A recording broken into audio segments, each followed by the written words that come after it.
एक बादशाह ने रात को गीदड़ों की आवाज़ें सुनी तो सुबह वजीरों से पूछा कि ये गीदड़ बहुत शोर कर रहे थे, इसकी वजह क्या है।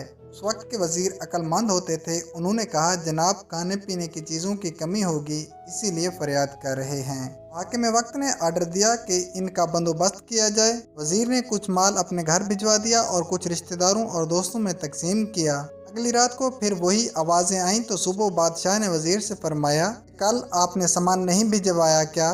वजीर ने फौरी जवाब दिया, बादशाह सलामत, सामान तो भिजवा दिया था। इस पर बादशाह ने फरमाया, तो ये फिर शोर क्यों कर रहे हैं? वजीर ने कहा, जनाब, सर्दी की वजह से शोर कर रहे हैं। तो बादशाह ने आर्डर जारी किया कि बिस्तरों का इंतज़ाम किया जाए। वजीर ने हिस्ब-ए-आदत कुछ बिस्तर अपने घर भेज दिए और कुछ रिश्तेदारों और दोस्तों में तकसीम कर दिए। जब फिर अगली रात आई तो वही आवाज़ें बदस्तूर आना शुरू हो गईं। तो बादशाह को गुस्सा आया और उसी वक्त पर वजीर को तलब किया और पूछा कि क्या बिस्तरों का इंतज़ाम नहीं किया गया। वजीर ने कहा, जनाब, वो तो सब कुछ हो गया है। तो बादशाह ने फरमाया कि फिर ये शोर क्यों है।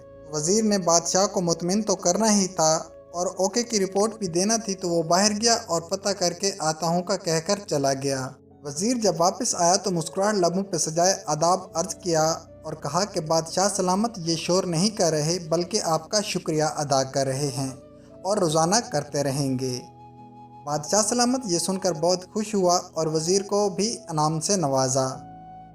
दोस्तों, अब यही हाल हमारे मुल्क का भी है। मुलाजमीन और आवाम महंगाई से परेशान है, मगर यहाँ पर सब ओके की रिपोर्ट दी जा रही है और बादशाह सलामत खुश हैं।